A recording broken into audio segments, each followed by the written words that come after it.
Lads, what is going on? It is SoCal Supers here. So today we just hit 61,000 miles on my Widebody Scatpack. So we're gonna hop out, we're gonna take a look at the car, and of course we have that beautiful carbon fiber wheel with the purple stitching. Forgive me, the interior's a little bit clean or a little bit dirty. That's my girlfriend, so ignore that. But yeah, we just hit 61,000 miles with the Scatpack, and I've had this car with only 3,000 miles. And this video today is about, is it worth it in 2023 to buy a Widebody Scatpack? Because as you guys know, it being the last year, these cars have just shot up in value. To get a 2023 last call, you're going to be spending probably around 65,000 plus, even more than that depending on the color and spec. So I bought this car originally for low 50s, which for a naturally aspirated V8 that produces around 500 horsepower, to me is a good deal. But in 2023, if you're spending 65k on a Widebody Scatpack, I don't know, boys. That used to be Hellcat territory when these cars first came out. So I don't know if it really is worth it anymore. So as I was saying, I bought this car for originally low 50s. Out the door, I think it was around probably high like 58 or something. But see, that's what this car should be worth. When you're getting into the 65, 70k plus territory for a Scatpack, to me it's just not worth it. It doesn't have enough power. The interior isn't nice enough, and I don't care if it's last call. It's too much for what the car is. And if you guys are willing to pay that much, you know, so be it. Congratulations, you got a last call. But to me, it's a 50 grand car, and it'll always be a 50 grand car.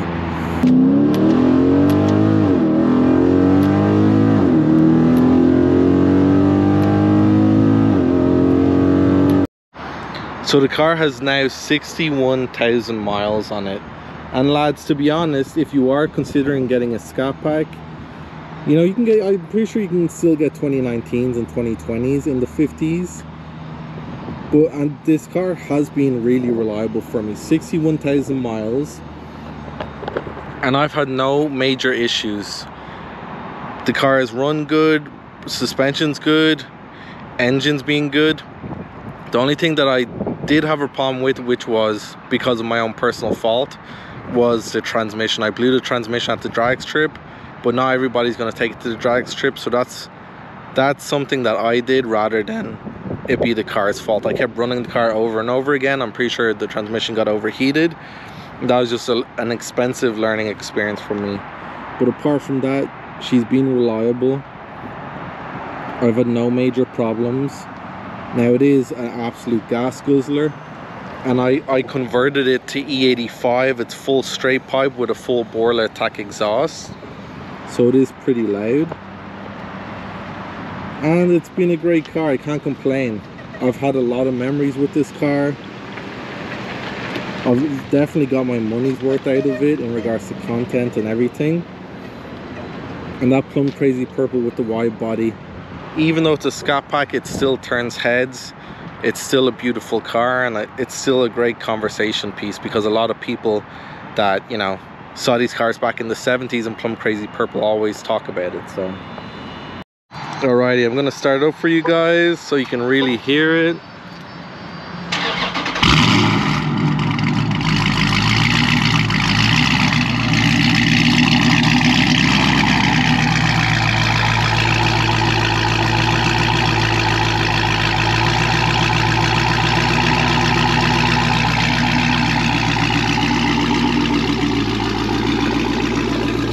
So if you guys do end up buying a Scatpack, how to make your car sound like that without touching cams or anything is just catalyst mids and full Borla attack exhaust.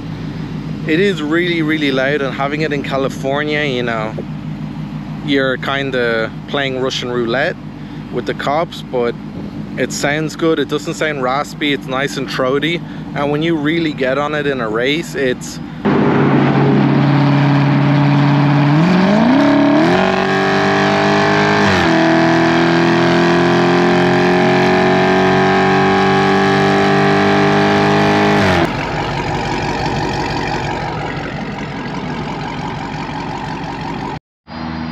lads, here we go. So this is what the Scatpack is powered by, if you guys don't already know. 6.4 litre naturally aspirated.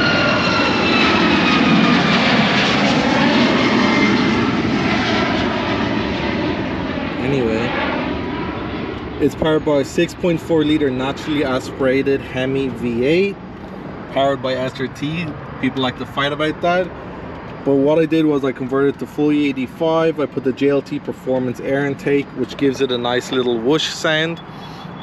And living with the car has been fine. The engine's been reliable, the electrics have been reliable, and it's just a thirsty car. If you guys, you know, if you guys are afraid to fill up a car with gas, this isn't the car for you, because these cars are thirsty. You will be spending probably more than your car payment on gas, well, at least I do. And it's a big V8, so don't expect to be able, oh, I can afford the car payment. But if you can't afford the insurance or gas as well, then this probably is not the car for you. But it's been reliable. A lot of people talk about Dodge unreliability, maybe with the Rams and stuff, but with this Challenger, it's been super reliable for me. And you guys know from the videos, I do not drive this car gently. I beat on it. I took it on a road trip. I took it up to San Francisco. I took it to Joshua Tree. I put 61,000 miles, well, 58,000 miles on this car in the span of 2 years, and those were hard miles. They weren't light miles, so it was worth every penny of the 53,000 before tax and fees I paid for it.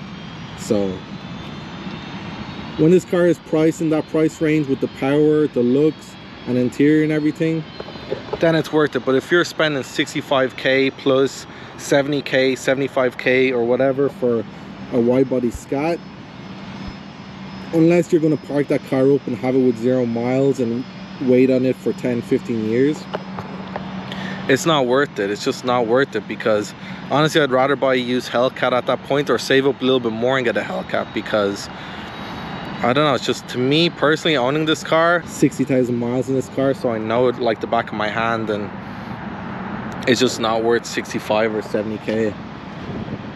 It's a beautiful car though, it is. And the interior is not bad. I need to clean the engine bay, so forgive me for that. The interior is not bad. Having Alcantara seats, if you are going to spend crazy money, get the Alcantara seats, boys, because those cloth seats, they're no good.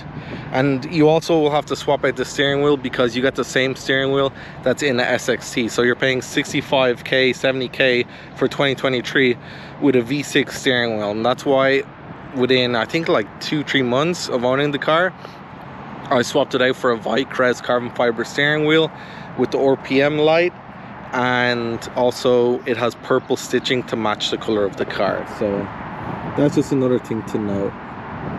Well, I love the car, lads, and you know,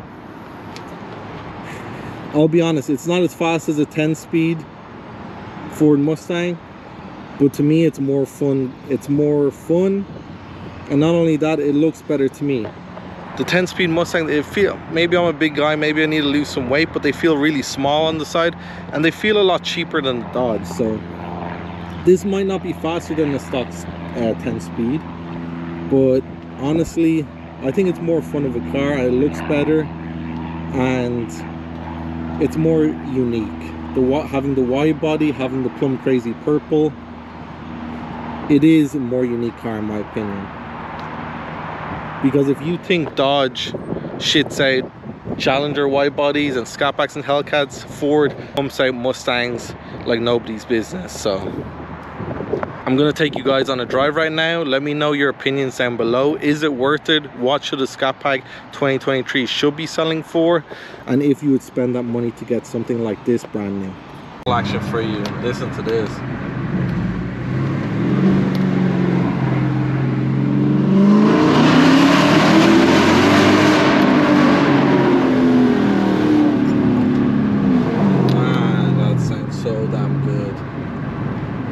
So yeah, these cars are a little bit of a cop magnet, lads, so that's just something, if you don't like getting pulled over, this isn't the car for you either. But you know, it's not that bad. It's not like you're gonna get pulled over every single day, but well, maybe you will if you are in California. But if you drive pretty calmly. You have a 50-50 shot.